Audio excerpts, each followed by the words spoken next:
हमें तुमसे हुआ है प्यार, हम क्या करें। हमें तुमसे हुआ है प्यार, हम क्या करें। आप ही बताएं हम क्या करें।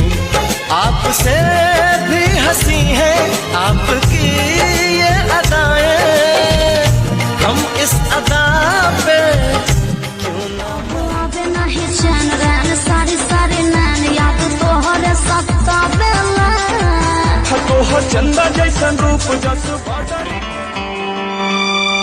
काश मेरा दिल भी कोई कागज का टुकड़ा होता, रात को तेरी बाहों में तकिए के नीचे। अबे यार आमिर वो बहुत खतरनाक है, किस में इतनी हिम्मत जो उसे मारे। अब तू टेंशन मत ले, उसे मैं मारूंगा। तुझे तो खुद मारा मैंने कल। अब तो तुझसे तो पिट गया, उससे थोड़ी पिट जाऊंगा। तुम मुझसे पीट गए तो उससे भी पीट जाएगा। तो सही कह रही है यार। पलके झुकाऊं, तुझे दिल में बसाऊं, अब दिल तेरे में तो। दिल मेरा पत्थर का जमाना था, दिल टूट गया।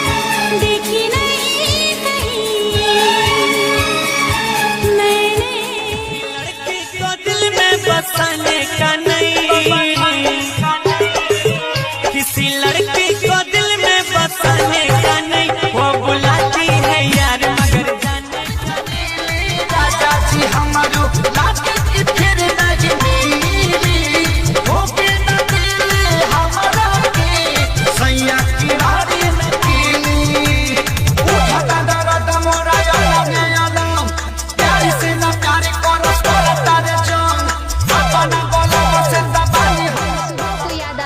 कभी शाम को याद आते हो, कभी कभी इतना याद आते हो कि आईना हम देखते हैं और नजर आप आते हो।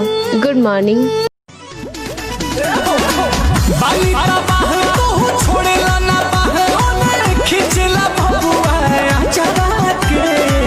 काहे बड़ हौ खमह